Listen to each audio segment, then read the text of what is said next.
महाराज जी, भगवान तो एक ही हैं, तो उन्होंने अलग अलग उपासनाएं, अलग अलग संप्रदाय का निर्माण क्यों किया? कोई राम जी को उपासना कर रहा है, कोई श्याम जी की कर रहा है, तो कोई ब्रह्म उपासी है। महाराज जी, वो एक भी तो बना सकते थे। तीन तीन गुण हैं, सतोगुण, रजोगुण, तमोगुण। उन्हीं का विस्तार हुआ है, उसी से हमारी बुद्धि की रचना हुई है। अलग अलग बुद्धि सबकी है, अलग अलग भावनाएं हैं। कोई साकार रूप की प्रीता करता है, कोई निराकार रूप की प्रीता करता है, कोई दैवी शक्ति की पूजा करता है। अलग अलग भाव हैं। तो हमारे प्रभु इतने कृपालु हैं कि उन्होंने हर मार्ग बना दिया। अब जैसे बिहारी जी का एक ही मार्ग जाने का होता तो सब पसंद नहीं करते। चारों तरफ से मार्ग है बिहारी जी का ही।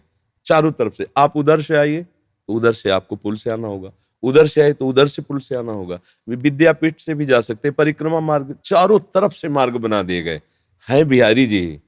उनके नाम रूप अलग अलग है। अब जिसकी मात्र शक्ति की उपासना की भावना, वो कैसे बिहारी जी को भजेगा?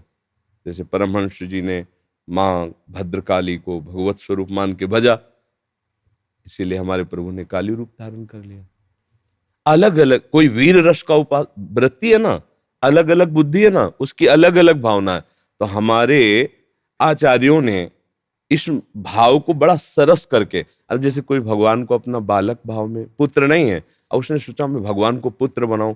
अब भला इतना बड़ा ईश्वर कैसे पुत्र बन सकता है तुम्हारा? तुम एक छोटे से जीव हो, वो अनंत ब्रह्मांडों का पिता कैसे बन सकता है? तो बोले आचार्य के रूप में प्रकट होकर बता रहे हैं ऐसे बन सकता है वो। ऐसे मंत्र जपो, ऐसे भाव करो। बोले हम प्रभु को अपना दूल्हा मानना चाहते हैं, हम प्रभु की प्रिया बनना चाहते हैं। भले पुरुष शरीर में हो, जीव तो जो भावना करेगा वैसे बनेगा ना। बड़े बड़े दंडकारण्य के ऋषियों ही तो गोपी बने आकर के, प्रभु प्रीतम रूप से मिल गए।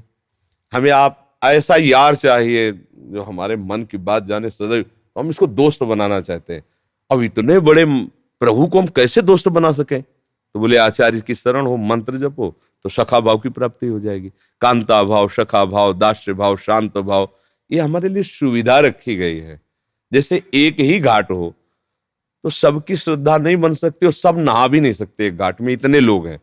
तो यमुना जी एक ही है, पर घाट सैकड़ों, कोई कहीं से भी नहावे, वो यमुना जी कोई नहाएगा। समझ रहे हो ना? ऐसे कहीं से भी बोले, कुछ भी बोले, वो मेरे प्रभु को ही बोल रहा है। इसमें कोई परेशानी वाली बात नहीं है।